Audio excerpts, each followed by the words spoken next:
Jadi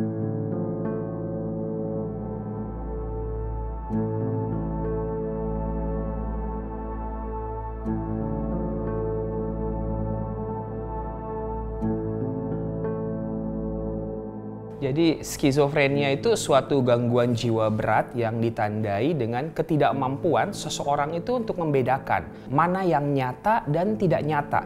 Misalnya ya, yang paling sering itu kita sebut waham atau delusi. Waham atau delusi ini adalah ide, pikiran, atau keyakinan yang salah, yang tidak sesuai dengan kenyataannya, tapi diyakinin dan tidak bisa digoyahkan pada orang dengan skizofrenia. Nah, kemudian ada juga yang kita sebut waham kebesaran. Ini adalah ketika orang dengan skizofrenia itu merasa dirinya itu sebagai sosok tertentu yang hebat, seperti punya kekuatan atau power yang nggak dimiliki oleh orang lain. Dia merasa dirinya Tuhan, dia merasa dirinya nabi, dia merasa dirinya orang yang hebat, bisa menyembuhkan orang lain, bisa memindahkan gunung, dan lain sebagainya. Padahal realitanya tidak demikian. Ini kita sebut namanya waham kebesaran. Jadi waham atau delusi juga merupakan gejala dari skizofrenia.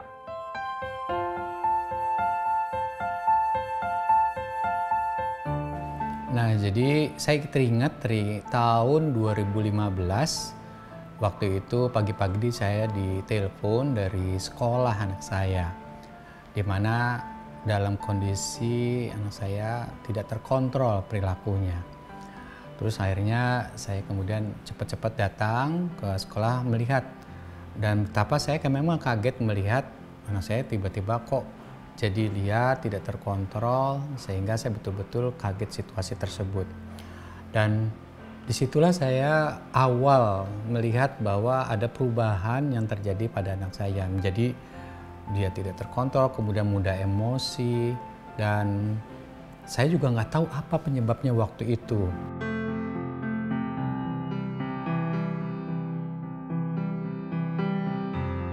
Jadi awal mulanya waktu aku SMP, aku suka sama seorang kelas 3 SMP, dan di sana aku cinta bertepuk sebelah tangan. Terus habis itu jadi depresi. Terus habis itu juga ada bisikan-bisikan bahwa oh saya keren, gitu-gitulah. Dari depresi itu mulai ada waham-waham kebesaran.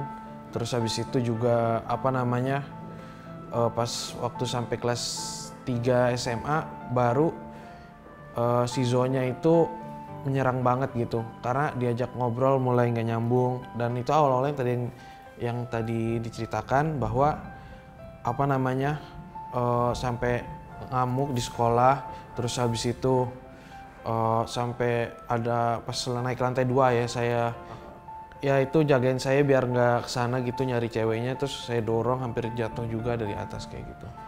Waham kebesarannya karena waktu SMP itu kayak oh gue ganteng, gue gini. Karena kan aku juga kadang aku nganggep ceweknya nggak suka, kadang suka, seperti itu terus polanya, terus jadi depresi kayak gitu.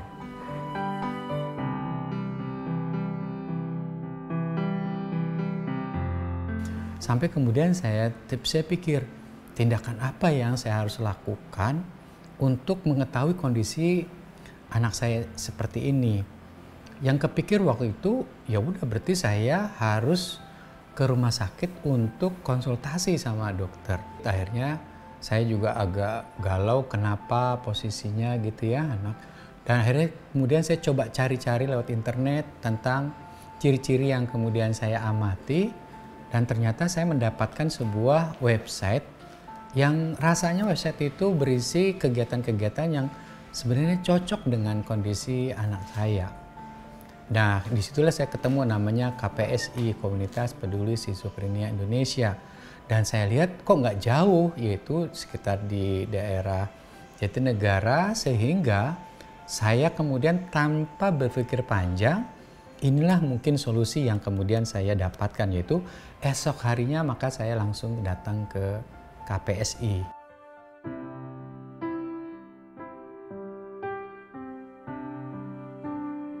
Ya pas 3 SMA itu kambuh gitu, ngamuk. Terus habis itu dibawa pulang dari sekolah, itu dibawa pulang naik mobil, ayahnya kan datang kan. Pas malamnya Baru tiba-tiba ini datang, kalau nggak salah malamnya deh, tiba-tiba datang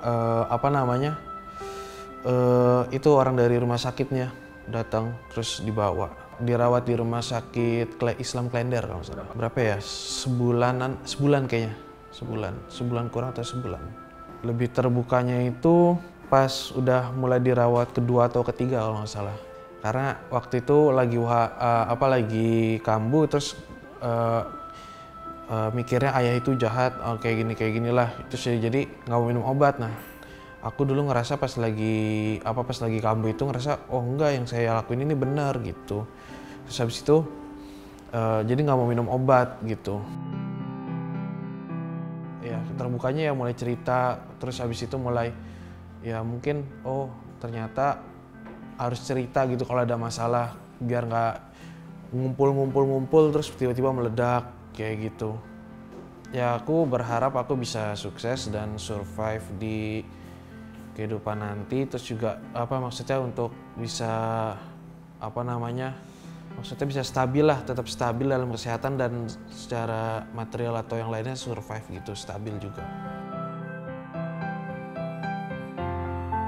Aku suka nulis, terus aku nulis, ayah kasih 10.000 buat satu tulisan.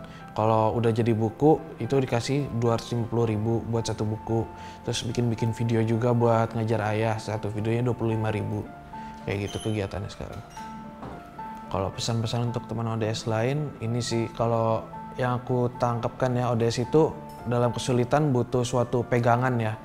Jadi seorang ODS itu harus mempunyai suatu pegangan yang kuat, yang dimana dia bisa tahu, kayak misalnya aku sekarang pegangannya ke agama, karena aku tahu Tuhan itu Maha Kaya dan Maha Pemurah, dan aku pegangannya ke sana. Jadi kalau aku ada masalah pasti ada hikmah di balik sananya.